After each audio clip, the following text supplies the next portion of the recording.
Imagina só uma cidade inteira, parada, paralisada pelo ódio. De um lado, o poder da igreja, do outro, o poder do Estado. E nenhum dos dois conseguia resolver a situação. Mas olha que incrível, uma única estrofe de um poema conseguiu. A gente vai descobrir agora a história de como a arte trouxe a paz para um lugar que parecia ter perdido ela para sempre. Então, vamos lá. A nossa história começa em Assis, lá no século XIII. Mas, não é aquela cidade pacífica que a gente costuma imaginar, não.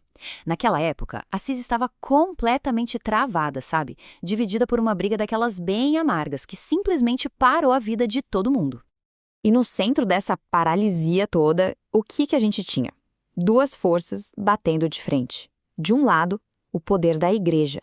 E do outro, o poder do Estado, do governo local. Sabe aquele conflito clássico de poder? Pois é, um que levou a cidade inteira para um beco sem saída. E aí que fica a grande questão, né? Num cenário onde a negociação, a autoridade, nada disso funcionou, como é que a arte, na forma de um poema, conseguiu resolver tudo? Para entender isso, a gente precisa olhar mais de perto para a origem dessa briga. Bom, para a gente entender a solução, primeiro a gente tem que entender o problema. E não era uma briguinha qualquer, não. A disputa ia muito além de quem estava certo ou errado. Era um verdadeiro choque entre o poder espiritual e o poder, digamos, temporal. Então, vamos entender os lados dessa história. De um lado, a gente tinha o bispo Guido II que, pelo que as fontes contam, agiu por pura ganância em umas disputas comerciais e escongou o prefeito da cidade, o tal do Podestá. E a resposta? O Podestá foi na pura vingança. Proibiu todo e qualquer cidadão de fazer negócio com o bispo. Era um ciclo de retaliação que não acabava mais, envenenando todo mundo. E quem é que pagava o pato no final das contas? O povo, claro. Essa discórdia toda entre os líderes acabou envenenando a cidade, sabe? Trazendo sofrimento, dividindo a comunidade. A vida do dia a dia ficou simplesmente insustentável. E foi bem aí no auge dessa crise toda que a solução apareceu. E de um lugar totalmente inesperado. A gente vai ver agora a intervenção de São Francisco, que não chegou usando a força, mas sim uma estratégia pedagógica. Olha que genial! Olha que interessante, Francisco, nessa época, já estava muito doente, mas quando ele ficou sabendo da briga, ele sentiu uma vergonha profunda. E não era pela briga em si, não.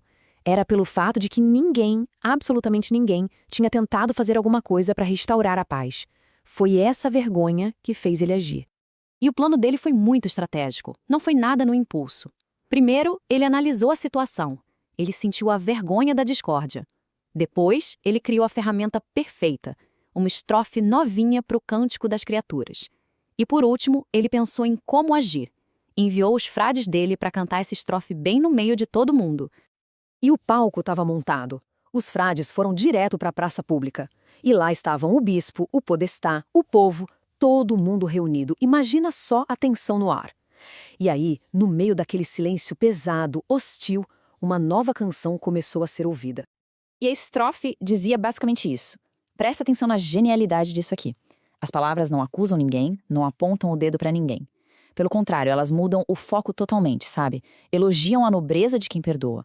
Era um convite, não uma ordem. Um convite para que os dois líderes vissem que existia um caminho mais elevado, uma recompensa divina para quem escolhesse a paz. E o efeito foi imediato e poderoso.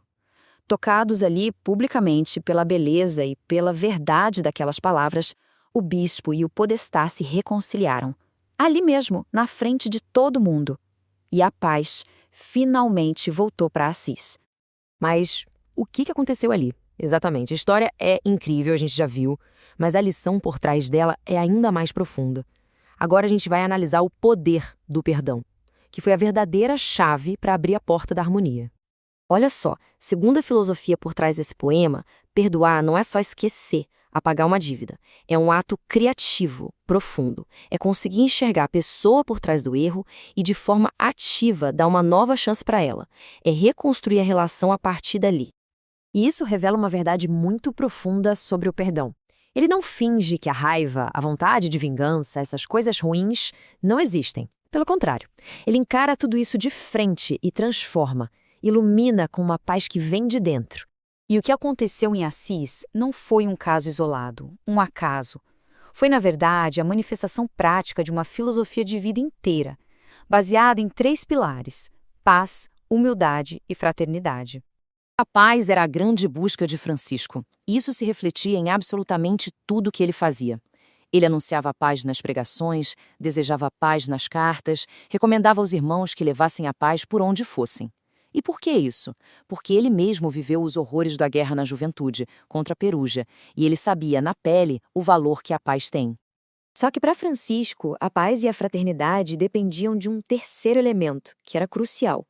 Como resumiu muito bem o estudioso Doyle, paz e fraternidade andam juntas, e não pode haver fraternidade sem humildade. Uma coisa está completamente ligada à outra.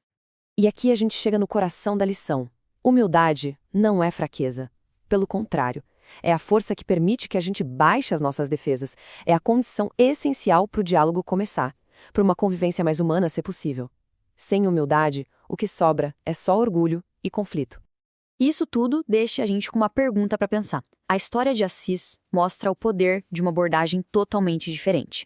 O que será que aconteceria nos nossos próprios conflitos, sabe? Nos grandes e nos pequenos do dia a dia, se, em vez de responder o orgulho com mais orgulho, a gente escolhesse usar a humildade como a nossa principal ferramenta?